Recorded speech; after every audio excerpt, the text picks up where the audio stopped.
Kevin Archer was 38 years old when his wife of 12 years threw him out of their Chicago townhouse, exactly 17 minutes after signing the biggest business deal of her career.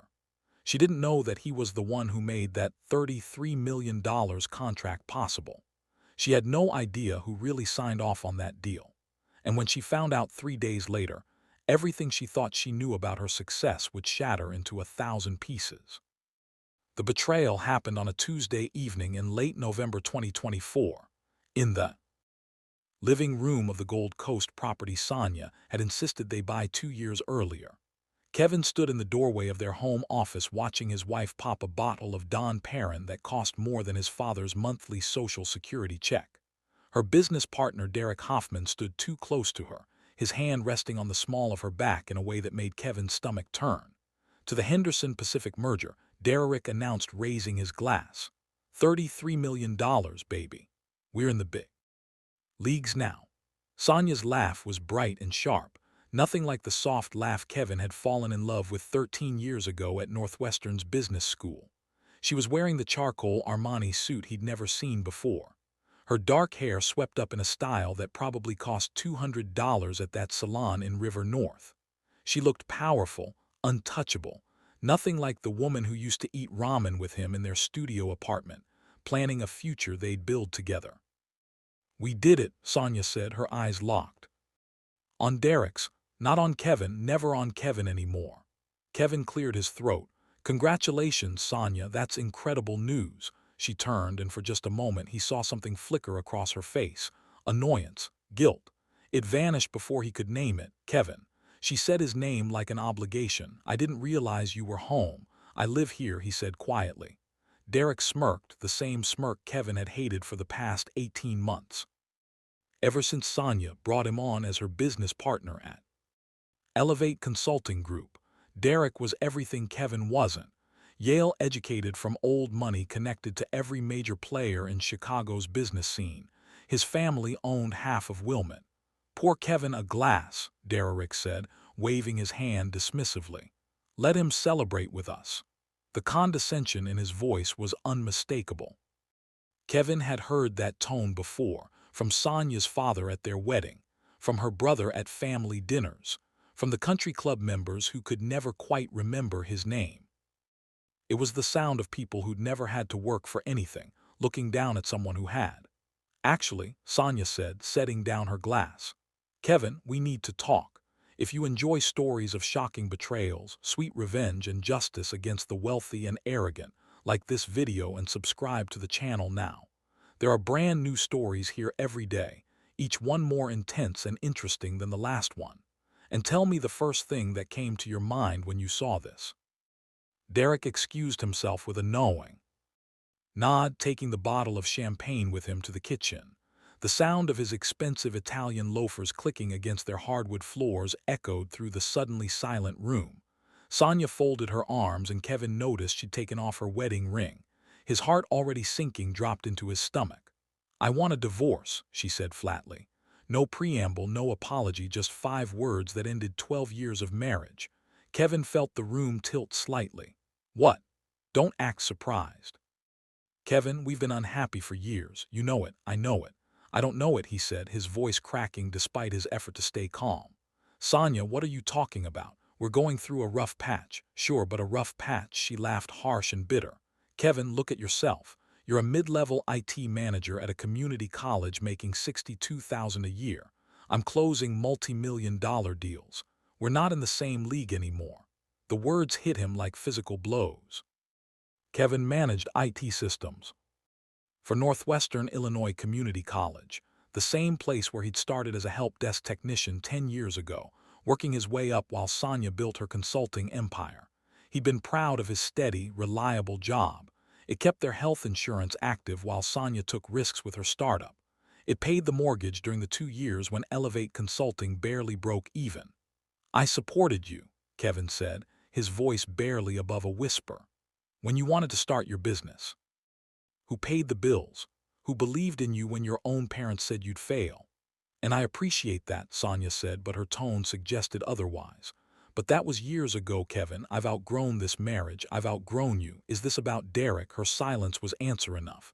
Kevin felt something inside him crack. Not break, not yet, but definitely crack. How long does it matter? Yes, it matters. You're my wife. 6 months, she said, and there wasn't even the decency of shame in her admission. He understands my ambitions. He operates in the same world I do. You'd be happy staying in that little IT job forever, fixing professors' email passwords and feeling satisfied with mediocrity. The cruelty of it took his breath away. This wasn't the woman he'd married. The Sonia he'd fallen in love with had been driven, yes, but also kind. She'd held his hand at his father's funeral. She'd celebrated when he got his first promotion. She'd promised him they were partners building something together. I want you out tonight, Sonia continued, her voice cold and businesslike. Now Derek's already contacted his attorney. We'll handle the divorce quickly and cleanly.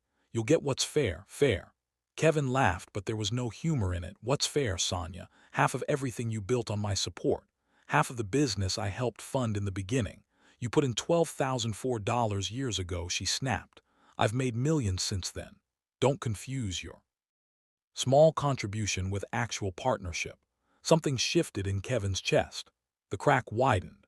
He thought about the late nights he'd worked on Elevate's website design free of charge, the connections he'd made through his colleague's business advisory board, introducing Sonia to potential clients, the countless family dinners he'd suffered through with her condescending parents, smiling through their barely concealed contempt because Sonia asked him to keep the peace. But there was something else, something Sonia didn't know, something that had happened just 3 weeks ago in a conference room in Dallas. Kevin had a second job, freelance IT consulting for high corporations, work he did under his mother's maiden name, Kevin Williams. It was selective, high-paying contract work that he kept separate from his regular employment, building a reputation in cybersecurity and enterprise systems.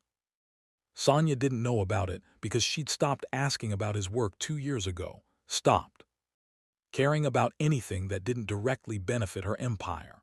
One of his biggest clients was Henderson Global Technologies, a multinational corporation looking to expand into new markets. 3 weeks ago, their CEO, James Henderson, had asked Kevin to vet a potential merger partner. Henderson Global was considering a $33 million contract with a Chicago-based consulting firm. That firm was Elevate Consulting Group. Kevin had spent a week analyzing Elevate's systems, security protocols, and business operations. He'd written a comprehensive report. He'd sat across from James Henderson in a conference room overlooking the Dallas skyline and given his professional recommendation. They're solid, Kevin had said. Their systems are robust, their client retention is impressive, and their growth trajectory is sustainable. I'd approve the deal. James Henderson had signed off based on Kevin's endorsement. The deal Sonia just celebrated. The deal that made her feel entitled to throw away their marriage existed because her mediocre husband had vouched for her company's credibility. She had no idea. They had no idea. And Kevin wasn't going to tell them, not yet. I'll pack my things, Kevin said quietly. Sonia's expression flickered. Was that surprise, relief? But she nodded. There's a Marriott on West Grand. Stay there tonight. Send me the receipt. I'll cover it. Even now, she found ways to make him feel small. Kevin didn't need her to cover a hotel room. His consulting work paid well enough that he had over $40,000 in a separate account she knew nothing about. Money he'd been saving for their future, for the family they'd talked about having someday. That future was dead now. Kevin walked upstairs to their bedroom. No, her bedroom now, and pulled out his duffel bag. He packed methodically clothes, toiletries, his laptop, important documents. His wedding photo stayed on the nightstand. Let her deal with it. As he zipped the bag, he heard voices downstairs. Sonia and Derek laughing about something, planning their future, probably their successful, wealthy, perfectly matched future. Kevin pulled out his phone and opened his email. He scrolled to a message from James Henderson sent just 2 hours ago. Kevin, final contract signed and executed. The Henderson Elevate merger is official as of 4:00 p.m. CST today. Your assessment was crucial to our confidence in this partnership. The board wants to express their gratitude. Dinner next month in Dallas. We have another project that needs your expertise. James. Kevin stared at the email for Long moment. Then he forwarded it to his personal archive and deleted it from his phone. He'd need that later, not now but soon. He carried his bag downstairs. Sonia and Derek were back in the living room, sitting too close on the leather couch Kevin had helped assemble when they moved in. Neither of them looked at him as he headed for the door. "Kevin," Sonia called out when his hand touched the doorknob. He turned. Some foolish part of him, hoping she'd change her mind, realized her mistake, asked him to stay. "Leave your key on the table," she said.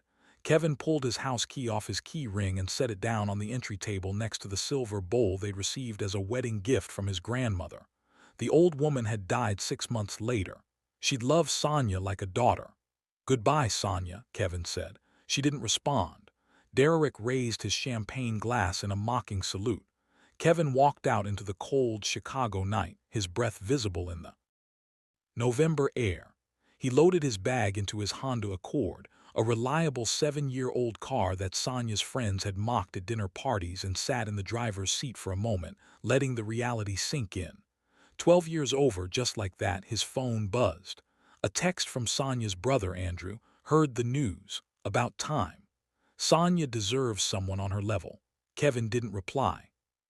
He started the car and drove, not to the Marriott on West Grand, but to his father's small house in Rogers Park. The old man was probably asleep already. It was past 9, but Kevin needed to be somewhere that felt real, somewhere that remembered who he was before Sonia's world had swallowed him whole. The house was dark when he arrived. Kevin let himself in with his spare key and quietly made his way to the guest room, the same room he'd slept in growing up. His father had kept it exactly the same twin bed, the same desk where Kevin had written his college application essays, the same window overlooking the small backyard. He lay down without undressing, staring at the ceiling in the darkness. His phone buzzed again, another text, this time from Derek. "No hard feelings, man, just business, just business." As if stealing another man's wife was a corporate merger. As if destroying a marriage was a negotiation tactic. Kevin pulled up Henderson Global's contact information on his phone, James Henderson's direct line. He could call right now. He could tell James that the CEO of Elevate Consulting Group was having an affair with her business partner, that she'd just blown up her marriage minutes after signing the contract. He could suggest that perhaps Henderson Global should reconsider partnering with someone of questionable character. He could destroy everything Sonia had worked for with a single phone call. His finger hovered over the call button. But no, that would be too quick, too simple. Sonia and Derek thought they'd won. They thought Kevin was just the disposable husband, the mediocre IT guy who'd served his purpose and could be discarded now that Sonia had reached the upper echelons of Chicago's business world. They had no idea what was coming. Kevin put his phone down and closed his eyes. Tomorrow he'd call his own attorney. Not some country club lawyer like Derek's guy, but Maria Rodriguez, a fierce divorce attorney from Pilsen who'd built her practice representing underdogs against entitled spouses. She'd handled the divorce of one of Kevin's colleagues at the college, and she'd gotten him full custody and half of everything.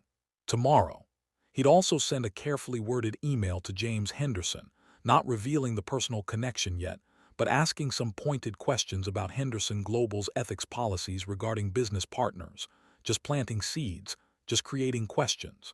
Tomorrow, he'd start documenting everything. The timeline of Sonia and Derek's affair, the financial records he had access to, the emails he'd saved over the years showing how Sonia had undervalued his contributions to her business. But tonight, Kevin just lay in his childhood bed and let himself feel the full weight of the betrayal. His phone buzzed one more time. He almost ignored it, but something made him check. It was an email from James Henderson's assistant. "Mr. Williams, Mr. Henderson would like to schedule a call with you tomorrow at 10:00 a.m. regarding the Elevate Consulting merger. Some questions have arisen that require your immediate attention. Please confirm your availability." Kevin sat up in bed, his heart suddenly pounding. Questions? What kind of questions? The contract was already signed. The deal was done. He typed a quick response confirming his availability, then set down his phone with trembling hands. Maybe he wouldn't have to destroy Sonia's deal himself. Maybe Henderson Global was already starting to see the cracks in Elevate Consulting's perfect facade. Or maybe, and this thought made Kevin smile for the first time in hours, maybe someone at Henderson Global had done a more thorough background check on Sonia and Derek than they'd expected. Maybe someone had discovered the affair. Maybe someone had questions about whether a CEO who'd lied to her husband could be trusted with a $33 million partnership. Kevin lay back down, but sleep didn't come. His mind was racing, planning, calculating. He thought about every conversation he'd had with James Henderson over the past year. He thought about the other executives at Henderson Global he'd met, the ones who'd praised his integrity and thoroughness. He thought about the fact that in 3 days, Sonia was scheduled to fly to Dallas for the official merger celebration. She'd be meeting the Henderson Global leadership team in person for the first time.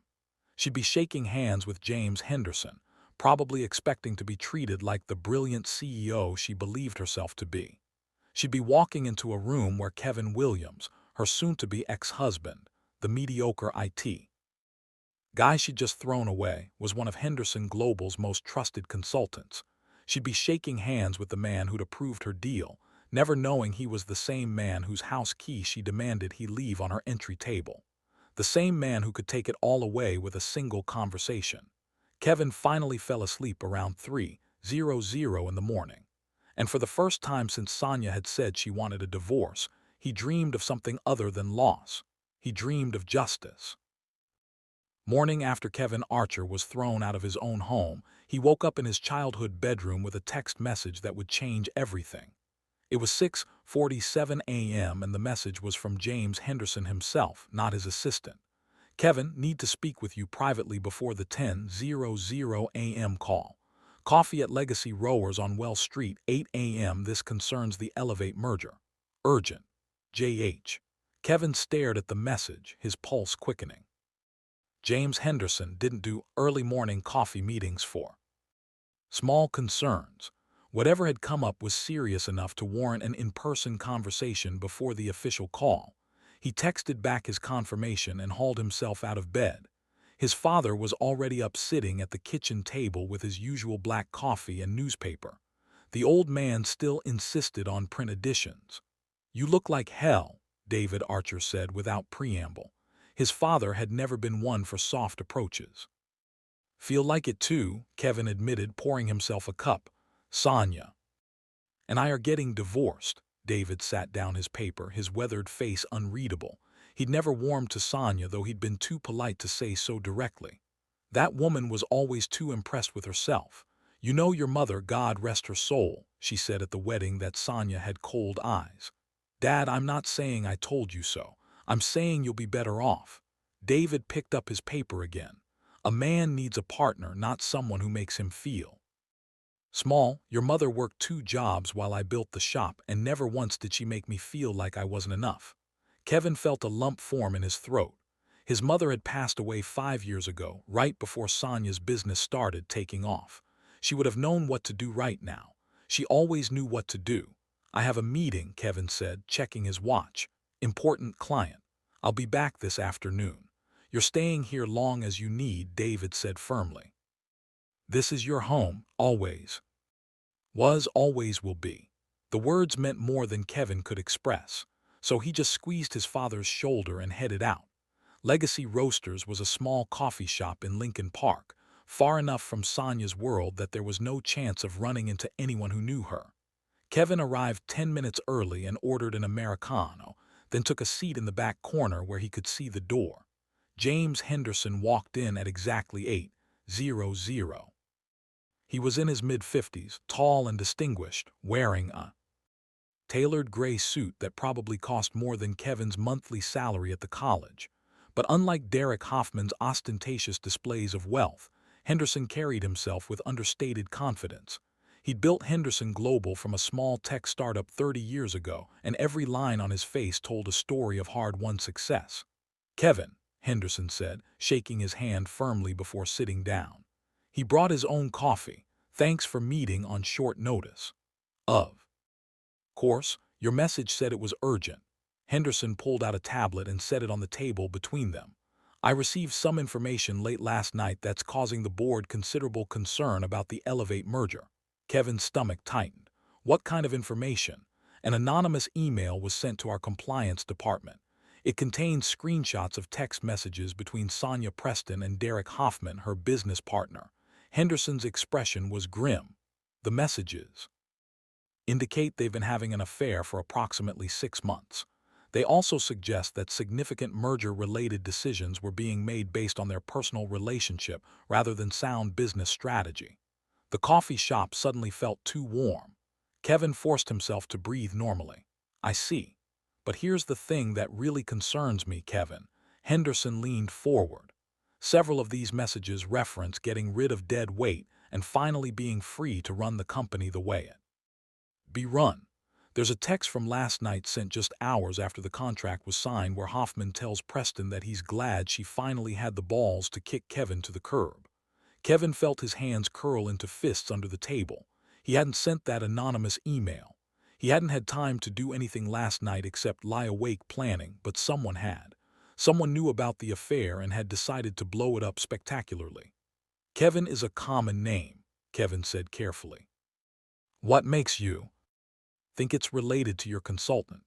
Henderson's eyes met his directly because the email also included public records showing that Sonia Preston has been married for 12 years to a Kevin Archer. The same Kevin Archer who's been doing freelance consulting for us under the name Kevin Williams, his mother's maiden name, according to our HR records. The silence stretched between them. Kevin felt his carefully constructed separation between his two professional lives collapse in real time. James, he started, but Henderson held up his hand. I'm not angry, Kevin. I need you to understand that first. You disclosed your real name and your initial contract with us. The Williams alias was just your business brand. Everything was above board legally. Henderson paused, his expression softening slightly. But I need to know. Did you know about this affair when you recommended the Elevate merger? No, Kevin said firmly. I suspected something was off in my marriage, but I had no proof of anything until last night when Sonia told me she wanted a divorce. She admitted the affair then.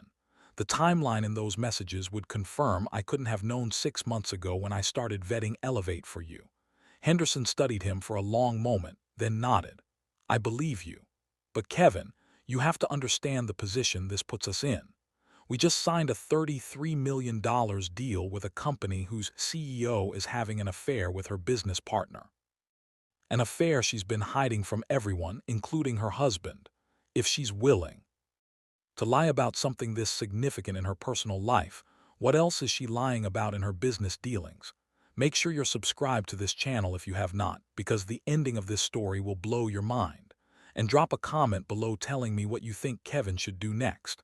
Henderson Global's reputation is built on integrity, Henderson continued. We can't be associated with this kind of deception. The board is meeting in 2 hours to discuss our options.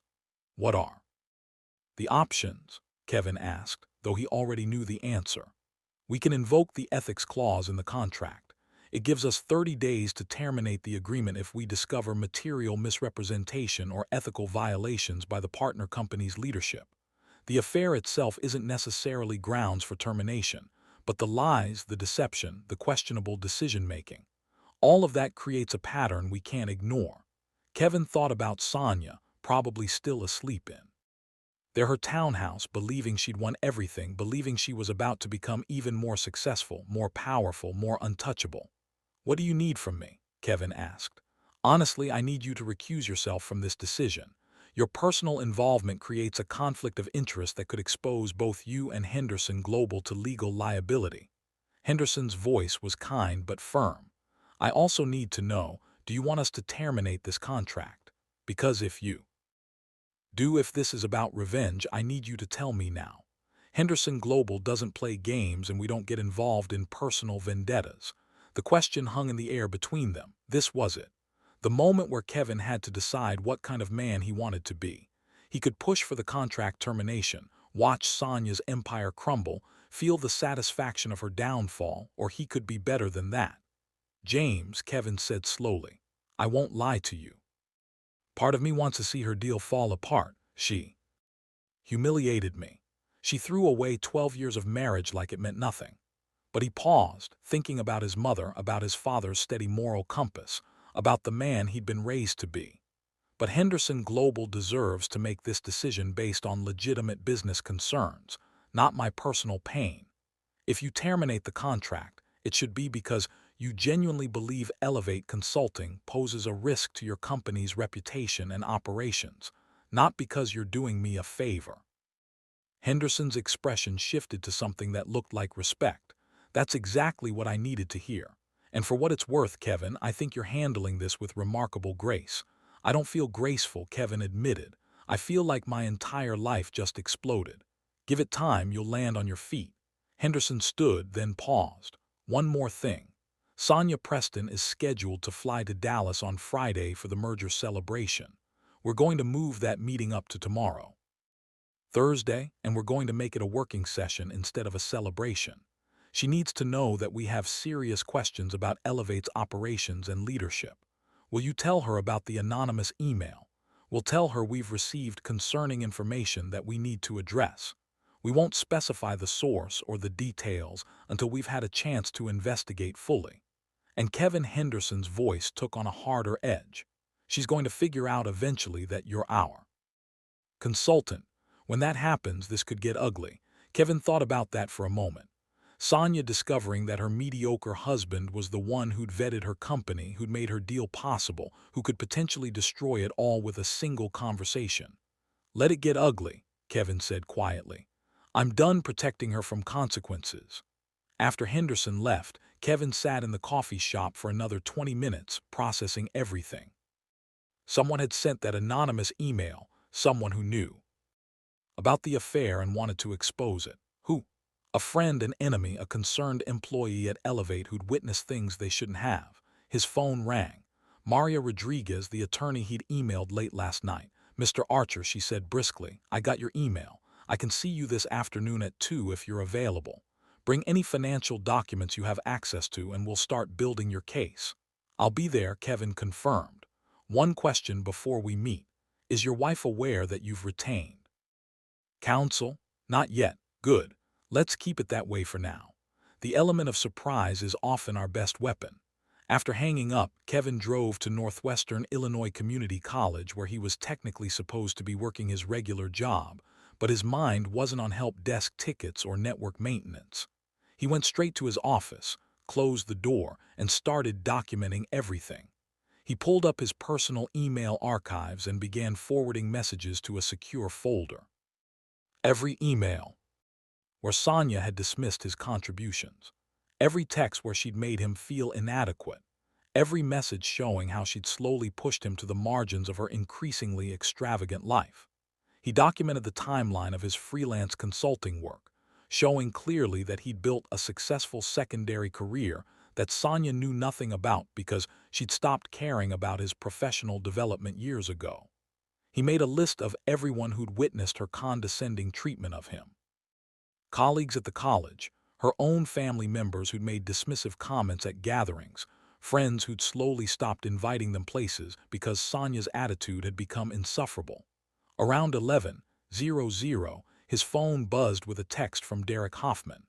Hey man, Sonia wants to know if you found a place yet. We need to discuss the logistics of you picking up the rest of your stuff. The casual arrogance of it made Kevin's blood boil. We as if Derek had any say in what happened with Kevin's possessions in Kevin's home in Kevin's life. Kevin typed back, tell Sonia to communicate with me directly and tell her my attorney will be in touch soon regarding the divorce proceedings. The response came back almost immediately. Attorney, dude, don't make this harder than it needs to be. Sonia's being generous.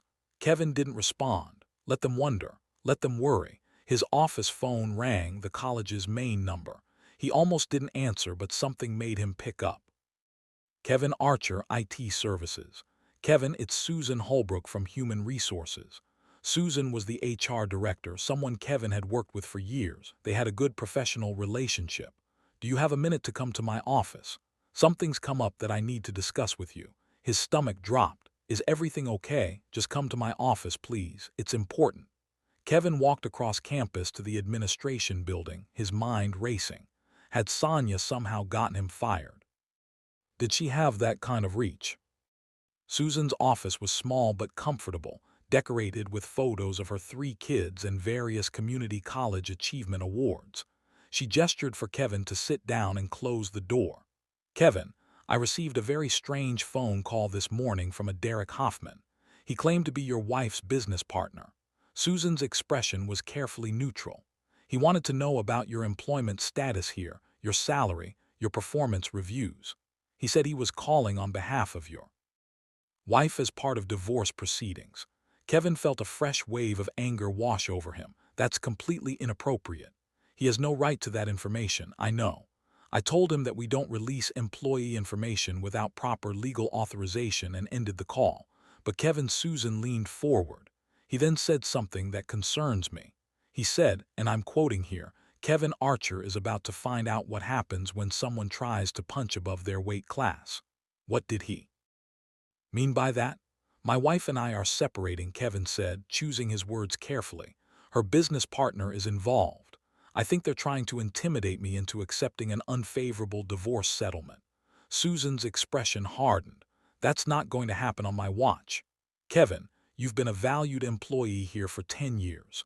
Your work is exemplary and your integrity is unquestionable. If you need time off to deal with personal matters, let me know. And if anyone else calls asking about you, I'll be reporting it to our legal department as harassment." "Thank you, Susan. That means a lot. One more thing," she said, pulling out a folder. "I probably shouldn't tell you this, but I think you should know. We received your annual review from your supervisor last week. He's recommending you for a promotion to Director of IT Services. It comes with a salary increase to $92,000 and a seat on the college's executive committee." Kevin felt something loosen in his chest. 92,000. Not the million Sonia was making, but enough to prove he wasn't the failure she'd painted him to be. "The board votes on it next month," Susan continued. "But between you and me, it's a done deal. You've earned this, Kevin." He left her office feeling slightly more grounded. Whatever else happened, he had this: a solid job, respect from his colleagues, a future that didn't depend on Sonia's approval. His phone rang again. This time it was an unknown Dallas number. "Hello, Mr. Williams. This is Patricia Gonzalez, General Counsel for Henderson Global Technologies." Her voice was formal, professional. "I'm calling to inform you that we'll need you to participate in tomorrow's working session with Elevate Consulting Group. Your technical expertise will be crucial for the questions we need to address." Kevin's heart skipped a beat. "You want me in the room when Sonia Preston arrives? We want our consultant in the room." "Yes." M. Preston requested that the meeting include Henderson Global's key decision makers and advisors. "You're one of our most trusted advisors, Mr. Williams. Your presence is non-negotiable." "She doesn't know that I'm Kevin Williams," he said quietly. "When she sees me, what Miss Preston knows or doesn't know is not our concern. We're conducting a business meeting with our consultant present. If there's a personal connection that creates discomfort, that's unfortunate, but it doesn't change our needs." Patricia's voice softened slightly. "Mr. Henderson has briefed me on the situation, Mr. Williams. We're not doing this to punish anyone.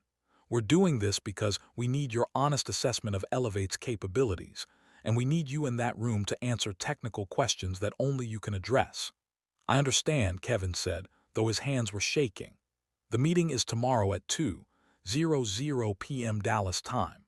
We'll have a car pick you up from O'Hare at 10:00 a.m. First-class ticket is being sent to your email now."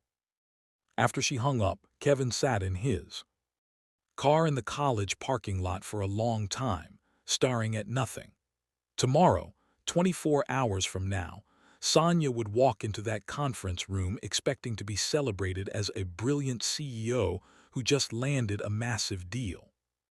Instead, she'd find herself facing tough questions from Henderson Global's leadership, and she'd see Kevin sitting at the table, not as her soon-to-be ex-husband, not as the mediocre IT guy she'd thrown away, but as Kevin Williams, the respected consultant whose endorsement had made her deal possible in the first place. If you're enjoying this story, hit that like button and let me know in the comments what you would have done in Kevin's situation. He drove to Maria Rodriguez's office in Pilsen, a modest building that housed several small law practices. Maria herself was in her early 40s, sharp-eyed and direct with a reputation for taking on powerful opponents and winning. "Mr. Archer," she said, shaking his hand firmly, "I've reviewed the preliminary information you sent. Let's talk about what you want out of this divorce." "What I want?" Kevin laughed bitterly. "I want my marriage back. I want my wife to remember who she was before money and success turned her into someone I don't recognize." "That's not going to happen," Maria said bluntly, "so let's focus on what's achievable. You said she started her business while you were married. You supported her financially during the lean years. You may have a claim to a significant portion of her assets." She said, "I only contributed $12,000. Doesn't matter. Illinois is an equitable distribution state. Marital assets are divided fairly, not necessarily equally. But the court looks at non-financial contributions, too. You supported her emotionally. You maintained the household. You provided stability that allowed her to take risks. All of that has value." Maria pulled out a legal pad. "Tell me everything. Start from the beginning. How did you meet? When did her behavior change? What assets do you know about?" Kevin spent the next 2 hours detailing his marriage. And with Maria's skilled questioning, he began to see patterns he'd missed before. The way Sonia had gradually separated their finances. The way she'd started making major decisions without consulting him. The way she'd slowly cut him out of her professional life until he was just an accessory she trotted out for family events. "She's been planning this for a while," Maria said finally. "The affair with Hoffman, the way she's positioned her assets. This wasn't a sudden decision. She's been strategically preparing to divorce you." The realization hurt more than Kevin expected. "She never loved me at all, did she?" "I don't know about that," Maria said, her voice gentler now. "People change. Success changes people. Sometimes they grow together. Sometimes they grow apart. But what matters now is protecting yourself. You mentioned she has a townhouse in Gold Coast. We bought it together 2 years ago. Both names on the deed." "Yes. Good. Don't sign anything she sends you. Don't agree to move out permanently. Don't give up any rights verbally. As far as the law is concerned, that's still your home until a court says otherwise. She threw me out. Doesn't matter. You have as much right to be there as she does." In fact, Maria smiled slightly. "I want you to go back there tomorrow. Take someone with you as a witness, a friend, your father, anyone. Pack more of your belongings. Establish that you haven't abandoned the property. It'll be important for the divorce proceedings." Kevin thought about walking back into that townhouse facing Sonia and Derek. The idea made his stomach turn. What if they call the police? "They can try, but you're on the deed. You have every legal right to be there." And Kevin, Maria's expression turned fierce. "Stop letting these people intimidate you. They want you to feel small, to roll over and accept whatever they decide to give you. Don't fight. Make them work for every single thing they try to take from you." Kevin left her office feeling something he hadn't felt in years. Powerful. Not because of money or status or professional success, but because he'd finally stopped accepting other people's assessment of his worth. He drove back to Rogers Park and found his father in the garage working on an old radio. David Archer could fix anything electronic. It's where Kevin had learned his skills. "Dad," Kevin said, "I need your help tomorrow. I have to fly to Dallas for a business meeting, but in the morning I need to go back to the townhouse to pack more of my stuff. Can you come with me?"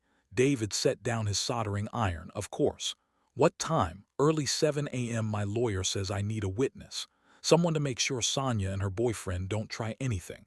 His father nodded slowly. "I never liked that house anyway. Too fancy, too cold, like the woman who picked it out." That night, Kevin lay in his childhood bed again, but this time he wasn't wallowing in grief. He was planning. Tomorrow would be brutal.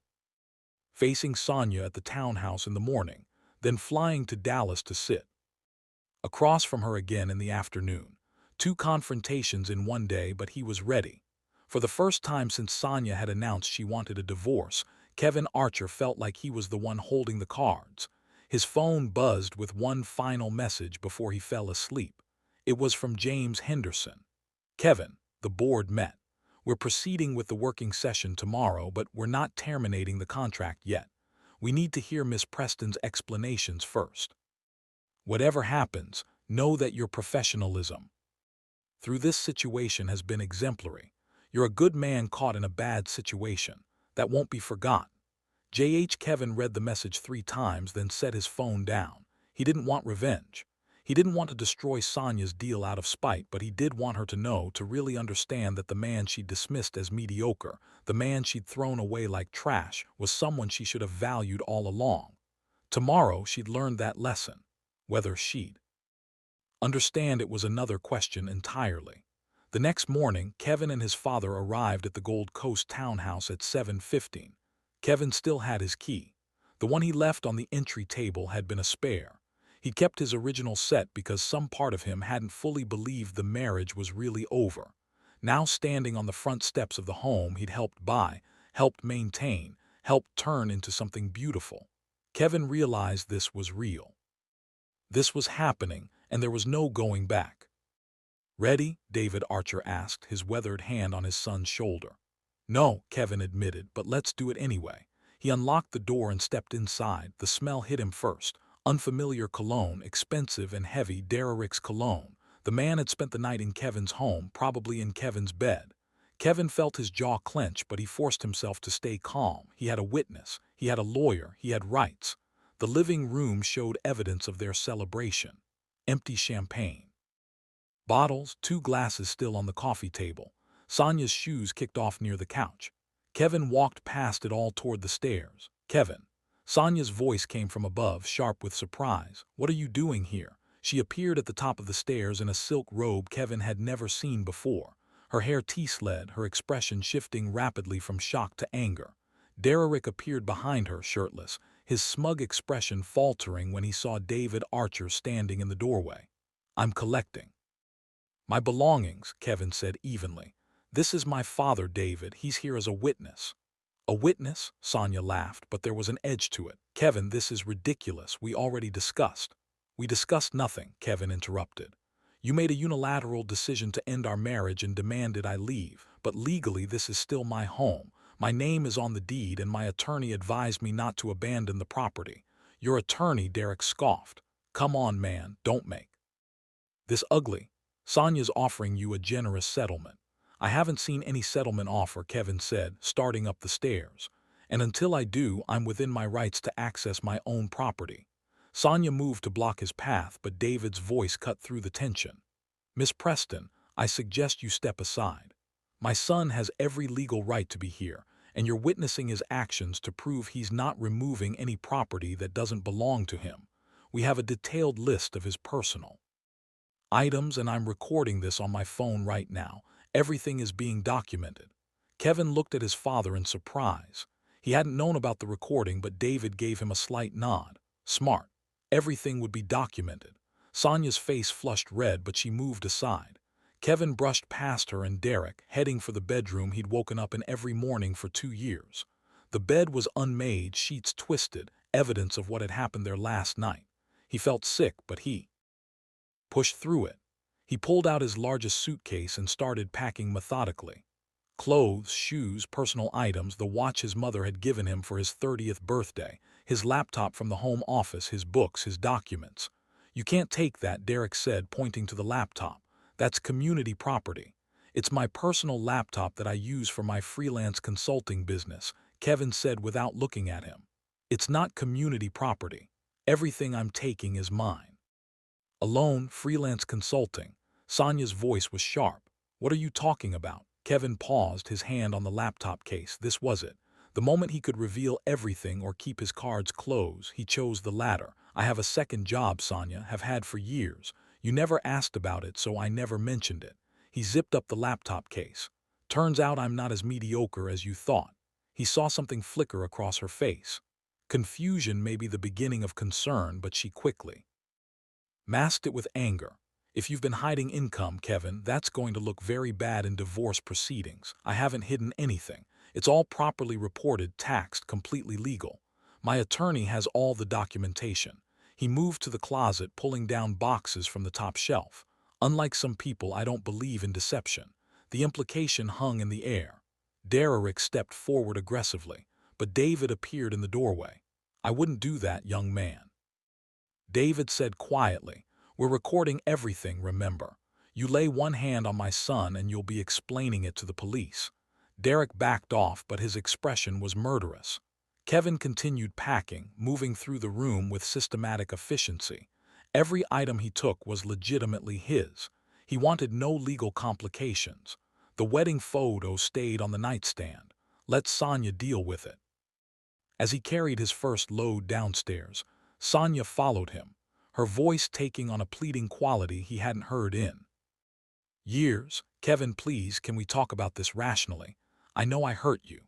I know I should have handled things better, but we can work out a fair agreement without lawyers and courts and all this drama."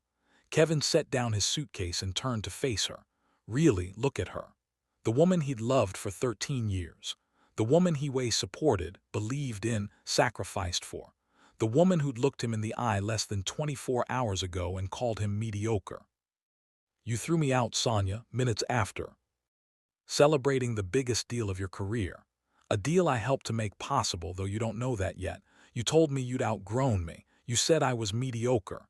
You admitted you'd been cheating on me for 6 months." His voice was calm, almost gentle, which made the words cut deeper. "There is no rational conversation to be had here. You made your choice. Now you get to live with the consequences. What do you mean you helped make the deal possible?" Sonia's eyes narrowed. "You'll find out soon enough." Kevin picked up his suitcase again. "I have a flight to Dallas at 11:00. I need to finish packing." "Dallas?" Sonia's face went pale. "Why are you going to Dallas?" Kevin didn't answer. He made 3 more trips between the bedroom and his car, his father standing guard the entire time, making sure Derek didn't try anything stupid. On his final trip, Kevin stopped in the home office, the room where Sonia had spent countless hours building Elevate Consulting while Kevin supported her in every possible way. The walls were covered with awards, articles, photos of Sonia with various business leaders and politicians. Not a single picture of Kevin. It was like he'd never existed in her success story. There was one photo he wanted, though. On the corner of her desk, facing away from her usual line of sight, was a picture from their honeymoon in Santorini. They looked impossibly young, impossibly happy. Sonia was laughing at something Kevin had said, her eyes full of love and possibility. He picked up the frame and looked at it for a long moment. That woman, the one in the photo, she was worth 12 years of his life. But that woman didn't exist anymore. Kevin put the photo back exactly where it had been and walked out. In the foyer, Sonia tried one more time. "Kevin, please. Whatever you're planning, whatever you think you know, let's just talk like adults, like the partners we used to be. We were never partners, Sonia, not really. I was your support staff, your safety net, the person who made it possible for you to take risks because you knew I'd be there to catch you if you fell." Kevin opened the front door. "But you don't need me anymore. You have Derek, you have your success, you have everything you wanted, so why do you look so worried?" She didn't answer, but he saw it in her eyes, fear, real genuine fear, because Sonia was smart and she was beginning to realize that something was very wrong. The confident dismissal of last night was cracking. Kevin and his father loaded the last of his belongings into both their cars. As they were pulling away from the curb, Kevin saw Sonia on the phone packing in the front window calling someone, probably her lawyer, probably Derek's contact at Henderson Global. Too late. Whatever she was trying to do, it was too late. At O'Hare, Kevin hugged his father. "Goodbye. Thank you for this morning. I know it wasn't easy." "That woman," David said, shaking his head. "She has no idea what she threw away. But she will." Men like us, men with integrity, with loyalty, were rare. She traded gold for glitter. Kevin smiled despite everything. "I love you, Dad. Love you too, son. Go show them who you really are." The first-class flight to Dallas was surreal. Kevin had flown for business before, but always economy, always pinching pennies. Henderson Global was treating him like a valued executive, and it felt strange after years of Sonia making him feel like his work didn't matter. He used the flight time to review the technical documentation he'd prepared for Elevate's vetting. He knew Sonia's systems inside and out now. He'd spent a week analyzing every aspect of her business. He knew where the strengths were. He also knew where the weaknesses were, the places where Elevate's rapid growth had created vulnerabilities. He knew things Sonia probably didn't even know about her own company.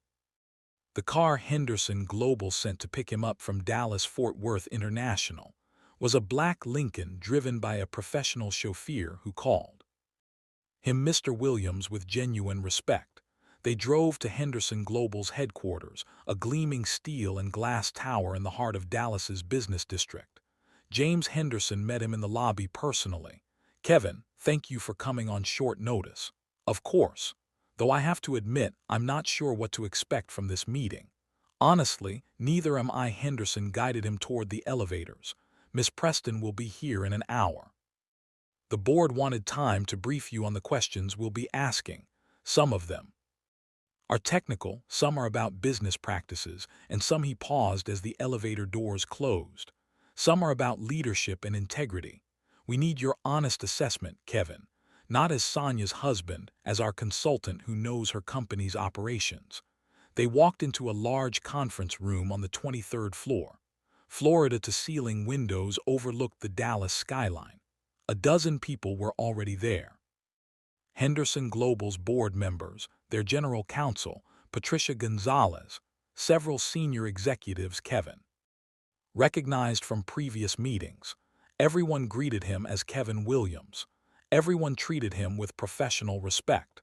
For the first time in years, Kevin felt like he was in a room where people valued his expertise, his judgment, his contributions. Patricia Gonzalez ran through the agenda. They'd asked Sonia to address several specific concerns: the accelerated timeline of several key decisions in the merger process, some financial projections that seemed overly optimistic, questions about Elevate's client retention rates, and concerns about the company's leadership structure. "We're not trying to trick her," Patricia explained. "These are legitimate business questions that arose from a more detailed review of the merger documents. But Mr. Williams, we need you here to verify her technical answers. If she says something about her systems, her security protocols, her operational capacity, we need to know if it's accurate." "I understand," Kevin said. At 1:55 p.m., Henderson's assistant called from downstairs. "Ms. Preston has arrived." Kevin felt his heart rate spike. This was it. In 5 minutes, Sonia would walk through that door expecting a celebration and find an interrogation instead. And she'd see him sitting at the table. The board members took their seats. Kevin sat between Patricia Gonzalez and Henderson's chief technology officer, positioned where he could see the door but not directly in Sonia's immediate line of sight. When she entered at exactly 2:00, the conference room door opened. Sonia walked in, Derek Hoffman right behind her. She was wearing a Navy power suit, her hair perfectly styled, her smile confident and professional. She looked like a woman on top of the world. "Mr. Henderson," she said, extending her hand. "Thank you so much for arranging this meeting. Derek and I are thrilled to—" She stopped mid-sentence. Her eyes had landed on Kevin. The color drained from her face. Her hand, still extended toward Henderson, began to tremble visibly. Her mouth opened, closed, opened again. "What?" she started, then stopped. "Kevin, what are you doing here?" Every person in the room turned to look at her, then at Kevin. The confusion was palpable. "M. Preston," Henderson said carefully. "I'd like you to meet Kevin Williams, one of our senior consultants. He's been working with Henderson Global for the past 18 months on various technology and security projects. He was the primary consultant who vetted Elevate Consulting for this merger." Sonia was still staring at Kevin, her expression cycling through shock, confusion, and dawning horror. "Kevin Williams," she repeated slowly. "Your mother's maiden name." "Yes," Kevin said calmly. He didn't stand, he didn't smile, he just watched her try to process what this meant. Derek Hoffman, slower on the uptake, was frowning. "Wait, you're telling me that your consultant is Sonia's husband? The same guy she just—" He caught himself, but too late. "The same guy she just—" "What, Mr. Hoffman?" Patricia Gonzalez asked, her voice sharp and uncomfortable. Silence filled the room. Sonia had gone from pale to red, her breathing rapid. She looked at the table full of executives, then back at Kevin, her mind clearly racing to understand how this had happened, what it meant, what she should do. "Perhaps we should all sit down," Henderson suggested. "Miss Preston, Mr. Hoffman, please." They sat, but Sonia couldn't stop staring at Kevin. He met her gaze steadily, letting her see that he wasn't the broken man she'd thrown out 2 nights ago. He was Kevin Williams, respected consultant, trusted advisor, the man whose endorsement had made her dream deal possible. I think Henderson began. We should address the elephant in the room. Yes, Kevin Williams is married to Sonia Preston, or rather was married. Our understanding is that you're in the process of divorcing. Is that correct? Yes, Sonia said, her voice barely above a whisper. We're separating. And you didn't know that your husband had a consulting business under his mother's maiden name? Patricia asked. No, Sonia shot Kevin a look that was equal parts accusation and desperation. He never told me. Ms. Preston, Kevin said, speaking directly to her for the first time. You stopped asking about my work 2 years ago. You stopped being interested in anything I did professionally. You made it clear that my career was insignificant compared to yours. So no, I didn't share details about my consulting business with you. Why would I when you'd made it abundantly clear that you didn't care? The words hung in the air, each one landing like a hammer blow. Several board members shifted uncomfortably. Derek started to say something, but Sonia put her hand on his arm, stopping him. I think Henderson said we should move forward with the business questions we came here to discuss.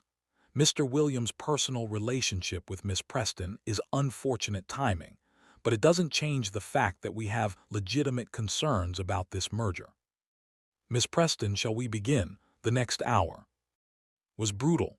Henderson and his team asked pointed questions about Elevate's operations, and Sonia struggled to answer, not because she didn't know her business. She did, but because every technical question had to be verified by Kevin, and every time he spoke, he could see her dying a little inside. When she claimed Elevate's cybersecurity protocols were industry-leading, Kevin quietly corrected her. Actually, their protocols are adequate but not exceptional. They meet basic standards, but lack some advanced features that would be expected for a company handling sensitive corporate data at this scale. When she boasted about their client retention rate of over 90%, Kevin pulled up the actual numbers. 83% for the past fiscal year, still respectable, but not quite as strong as represented. When she tried to explain their planned expansion timeline, Kevin pointed out logistical challenges she'd overlooked. The infrastructure requirements for that kind of growth would require significant capital investment, roughly $2 million by my analysis, which isn't accounted for in the current budget projections. He wasn't trying to destroy her. He was just telling the truth, but the truth was damaging enough. Derek tried to jump in several times, tried to smooth over Sonia's stumbles, but it only made things worse. It became increasingly clear to everyone in the room that Derek didn't have the technical expertise to back up his confident assertions, and that Elevate's success had been built more on Sonia's sales skills and Derek's connections than on solid operational foundations. Finally, Patricia Gonzalez addressed the real issue. Miss Preston, we've received information suggesting that some key business decisions at Elevate have been influenced by personal relationships rather than sound business judgment. Can you address that? Sonia's eyes widened. I don't know what you're referring to. We're referring to your relationship with Mr. Hoffman. Our information suggests that you and he have been involved personally for approximately 6 months and that this relationship has impacted your professional decision-making. The silence was deafening. Sonia looked at Kevin and he saw the exact moment she realized he'd known. He'd known about the affair and he'd let her walk into this room blind. Our personal relationship, Derek said, his voice tight, has nothing to do with our business capabilities. Doesn't it? Henderson asked. Because from where I'm sitting, it suggests a pattern of deception and poor judgment. You've been lying to Ms. Preston's husband for months. What else are you lying about? What else have you hidden from us in these merger documents? Nothing, Sonia said desperately.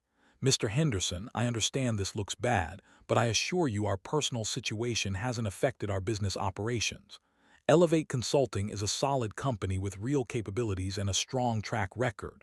Whatever mistakes I made in my personal life, and I know I've made them, don't reflect on our business integrity. She turned to Kevin, her eyes pleading now. Kevin, please tell them you vetted our company. You know we're legitimate. Tell them. Everyone looked at Kevin. This was it.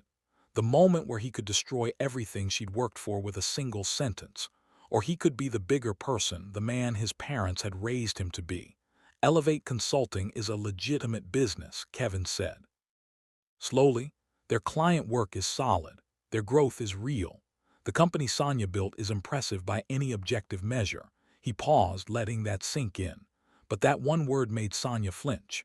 But there are concerns about leadership judgment and operational readiness for this scale of partnership. The affair itself isn't the issue. People's personal lives are their own business. The issue is the deception, the questionable decision-making, the pattern of prioritizing personal desires over professional ethics. Kevin looked directly at Sonia. You've built something real, Sonia, but you've also compromised it through your choices. And now Henderson Global has to decide if they can trust a partner who's proven willing to lie to the people closest to her. Henderson nodded slowly. Thank you, Mr. Williams. That's a fair assessment. He turned to Sonia. Miss Preston, here's where we stand. The merger contract includes an ethics clause that allows for termination within the first 30 days if we discover material misrepresentation or ethical violations. The board is prepared to invoke that clause. No, Sonia breathed. No, please, this deal. It's everything we've worked for, everything. However, Henderson continued, we're also willing to consider an alternative. We modify the contract to include much stricter oversight provisions, regular audits, and a requirement that you step down as CEO for 6 months while we bring in an independent executive to evaluate Elevate's operations. If they find everything in order, you can resume your role. If not, we terminate the partnership. Sonia looked like she'd been slapped. Step down from my own company. It's either that or we terminate the contract entirely, Patricia said. Those are your options, Miss Preston. Derrick leaned over, whispering urgently to Sonia. Kevin could see her struggling, could see the calculation happening behind her eyes. She'd lost control of this situation completely, and now she was trying to salvage anything she could. Can we have a moment to discuss this privately? Sonia asked. Of course, we'll give you 15 minutes. Henderson stood and the entire board filed out of the conference room, leaving Sonia and Derrick alone. Kevin started to leave with them, but Sonia's voice stopped him. Kevin, please don't go. He turned. She was standing now, and for the first time since he'd known her, Sonia Preston looked small, defeated, human. Please, she said again. Can we talk just for a minute? Kevin looked at Henderson, who nodded permission. 5 minutes, Henderson said. Then we need your answer, Miss Preston. The board left. Derrick stood. Sonia, we should discuss. Get out, Derrick. Sonia's voice was flat, emotionless. What? Get out. She didn't even look at him. This is your fault. Your big plans, your connections, your don't worry about the details attitude. You convinced me I'd outgrown Kevin, that I deserve more. And now look where we are. Derrick's face flushed red. You can't be serious. We're partners. No, we're done. The partnership, the relationship, all of it. I'll buy out your share of Elevate, but I never want to see you again. Now she did look at him, and her expression was pure ice. You promised me this deal was solid. You promised me your connections would protect us. You've given me nothing but risk and liability. Get out of my company. Derrick stared at her for a long moment, then shook his head. You're making a mistake. I've made a lot of mistakes. Trusting you was just one of them. He left, slamming the door behind him. Kevin and Sonia were alone. She sank into her chair, suddenly looking exhausted. You must really hate me right now. I don't hate you, Kevin said honestly. I'm angry, I'm hurt. But I don't hate you, Sonia. You knew, she said quietly. You knew this whole time that you were Henderson Global's consultant. You knew they'd ask you about Elevate. You knew I'd walk into this room and see you sitting there, and you let it happen. Yes, Kevin admitted, I did. Why? She looked up at him, and her eyes were wet with tears. Was it revenge? Did you want to see me fail? Kevin pulled out a chair and sat down across from her. I wanted you to understand what you threw away. I wanted you to know that the man you called mediocre, the man you dismissed as beneath you, was someone who mattered, someone whose work had value, someone who'd been helping you succeed all along, even when you couldn't see it. I see it now, Sonia whispered. God, Kevin, I see it now. Do you? Because 2 days ago you looked me in the eye and told me you'd outgrown me. You said I was happy with mediocrity. You threw away 12 years like they meant nothing. I was wrong. The tears were falling now, streaking her perfect makeup. I was so wrong. I got caught up in the success, in the money, in the feeling of being powerful. Derek kept telling me I deserve more, that I shouldn't settle, that someone like you was holding me back. And I believed him because it was easier than admitting I was terrified. Terrified of what? Of failing. Of discovering that all my success was just luck. Of not being as special as everyone kept telling me I was. Sonia wiped out her eyes. You were the one person who loved me before any of this, Kevin. You loved me when I was nobody. When I was just a scared business school student who didn't know if she could make it. And instead of holding on to that, instead of appreciating it, I threw it away because you reminded me of a time when I wasn't successful. You were the evidence that I used to be ordinary and I couldn't stand it. Kevin felt something crack in his chest. Not anger this time. Sadness. Deep aching sadness for what they'd lost. For what Sonia had destroyed through her own fear and insecurity. I'm sorry, she said, her voice breaking. I'm so sorry, Kevin. I don't expect you to forgive me. I don't even know if I deserve your forgiveness. But I need you to know that I see it now. I see what I did. I see what I lost. Sonia, I'm going to tell Henderson I accept their terms. I'll step down temporarily, let them audit everything, prove that Elevate is solid, and I'm going to end the partnership with Derek. You were right about him. He was using me, using the business, and I was too blind to see it. That's probably smart, Kevin said. And then she took a shaky breath. I'm going to sign whatever divorce papers your attorney sends me. I'm not going to fight you on the settlement. Whatever you want, it's yours. The townhouse, half the business, all of it. You earned it, Kevin. You earned every bit of it, and I should have valued that all along. Kevin studied her face, trying to see if this was manipulation or genuine remorse. He'd been fooled before, but there was something in her expression, a brokenness, a humility that he'd never seen before. I don't want to destroy you, Sonia. I never did. I know. And that just makes this worse, doesn't it? Because even now, even after everything I've done, you're still being decent to me. You could have told Henderson to kill the deal entirely. You could have made me lose everything, but you didn't. Because that's not who I am, Kevin said simply. And despite everything, I still remember the woman I married. The woman who used to care about people, not just success. I hope you find her again, Sonia. I really do. They sat in silence for a moment. The weight of 12 years pressing down on both of them. For what? It's worth, Sonia said finally. You were never mediocre, you were extraordinary, and I was too stupid and too selfish to see it. There was a knock on the door. Henderson's assistant peeked in. Miss Preston, the board is ready for your answer. Sonia stood, straightening her suit, wiping away the last of her tears. She looked at Kevin one more time. Thank you for everything. For believing in me when no one else did. For supporting me when I didn't deserve it, and for not destroying me. When you had every right to. Be better, Sonia, Kevin said. That's all I ever wanted, just be better. She nodded and walked out to face Henderson and his board. Kevin stayed in the conference room for a few more minutes, collecting himself. Through the glass wall, he could see Sonia delivering her answer, could see the board members nodding, discussing. The deal would stand, but modified. Sonia would face consequences, but not total destruction. Derek was out, and Kevin was finally free. He pulled out his phone and texted Maria Rodriguez. Meeting went well. Sonia says she won't contest the divorce. I'll fill you in on everything when I'm back in Chicago. Then he texted his father, it's over, Dad. Really over, and I'm okay. Better than okay. I'm going to be fine. A month later, Kevin stood in his new apartment in Lincoln Park, a one-bedroom with exposed brick and big windows that led in the afternoon sun. It wasn't fancy like the Gold Coast townhouse, but it was his, paid for with his own money, furnished with his own taste, filled with his own things. The divorce papers had been signed. Sonia had kept her promise. She hadn't fought him on anything. The settlement gave Kevin half the equity in the townhouse, a percentage of Elevate Consulting's value, and enough money to pay off his student loans and start fresh. He'd taken the money and walked away, leaving Sonia to rebuild what she'd nearly destroyed. His phone rang. James Henderson. Kevin, or should I say Kevin Archer now. Either works, Kevin said, smiling.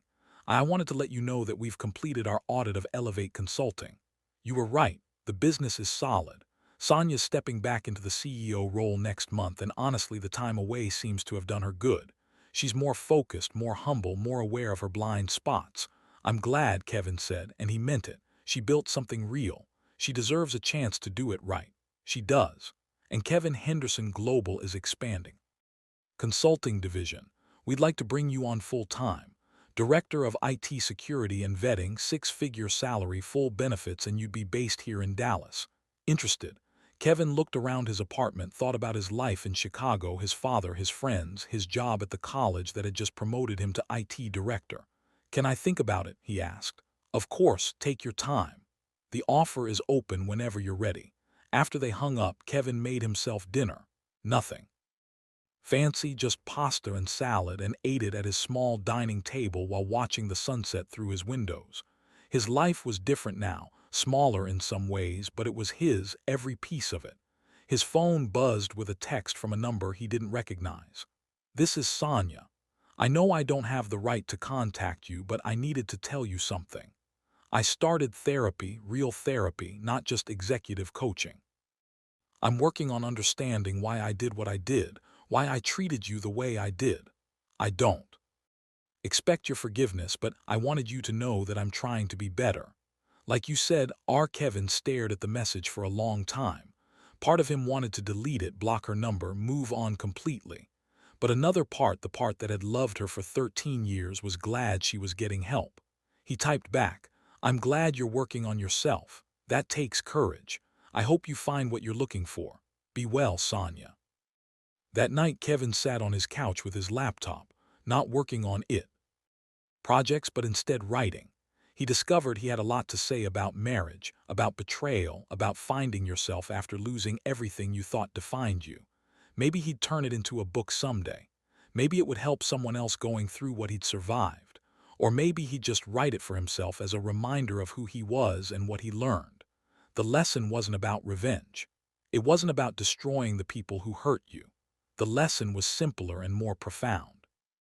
Sometimes the best revenge isn't revenge at all. It's becoming the person you were meant to be, the person you couldn't become when you were trying to fit into someone else's vision of your life. Kevin had spent 12 years supporting Sonia's dreams, shrinking himself to make room for her ambitions. And when she'd thrown him away, he'd discovered something unexpected. He'd been building his own success all along. He'd been valuable all along. He'd been extraordinary all along. He just needed to stop waiting for someone else to recognize it. A month after that, Kevin ran into Sonia at a coffee shop in the Loop. She was alone. No Derek, no entourage, just Sonia with a laptop and a regular drip coffee instead of her usual elaborate espresso order. Hi, she said quietly. Hi, he replied. You look good, she said. Happy. I am, he said honestly. You look better too, more like yourself. I'm getting there. She hesitated. I heard about the Henderson Global offer. Dallas, are you taking it? I haven't decided yet. For what it's worth, you should. You deserve that level of opportunity. You always did. They stood there for a moment. Two people who'd shared 12 years of life now standing as strangers. But it didn't hurt the way Kevin thought it would. It just felt complete. Take care of yourself, Sonia. He said, you too, Kevin, and thank you for everything, especially for reminding me that success without integrity is just failure in an expensive suit. He smiled at that. That's pretty good. Did your therapist tell you that? No, she said, returning his smile. You did in that conference room in Dallas. I've been thinking about it ever since. Kevin walked away feeling lighter than he had in years. He didn't know what the future held. Dallas or Chicago, new opportunities or familiar comforts. But for the first time since he could remember, he was excited to find out, because whatever came next, he'd be facing it as himself. Completely unapologetically himself. And that, Kevin had learned, was worth more than any business deal, any marriage, any measure of success someone else tried to impose on him. 6 months later, Kevin accepted the position in Dallas. He left Chicago with his father's blessing and started a new chapter. He made new friends, took up rock climbing, started dadding again. Nothing serious yet, but he was open to possibilities in a way he hadn't been in years. Sometimes he still thought about Sonia, wondered how she was doing. He'd heard through mutual acquaintances that Elevate Consulting was thriving under her renewed leadership, that she'd bought out Derek completely, that she was doing good work and treating her employees better. He hoped it was true. He hoped she'd learned from their shared disaster of a marriage. He hoped she'd become the person she was always capable of being. but mostly Kevin thought about himself, about the man he'd become through the fire of betrayal and the hard work of rebuilding, about the career he'd built through talent and integrity, about the life he was creating on his own terms. And he realized something profound. Sonia had been right about one thing. They had outgrown each other, just not in the way she'd thought. She'd outgrown the version of herself who needed Kevin's support to feel secure. And Kevin had outgrown the version of himself who measured his worth by someone else's approval. They'd both had to lose everything to find out who they really were. It was painful, brutal, devastating, but ultimately necessary. Sometimes Kevin reflected on quiet Sunday mornings in his Dallas apartment. Sometimes love isn't enough. Sometimes people need to be broken down completely to rebuild themselves into something stronger. And sometimes the greatest act of love is letting someone go, especially when they've treated you terribly. Because holding on to anger, seeking revenge, trying to destroy the person who hurt you, that doesn't set you free. It just keeps you trapped in their story. Kevin had chosen a different path. He'd chosen to tell his own story, build his own success, define his own worth, and in the end, that was the ultimate victory. If you enjoyed this story, like this video and leave a comment telling me what you thought. And if you're not already subscribed to the channel, please subscribe and hit the notification bell to get alerts for new stories like this one. Thanks for watching, and I'll see you next.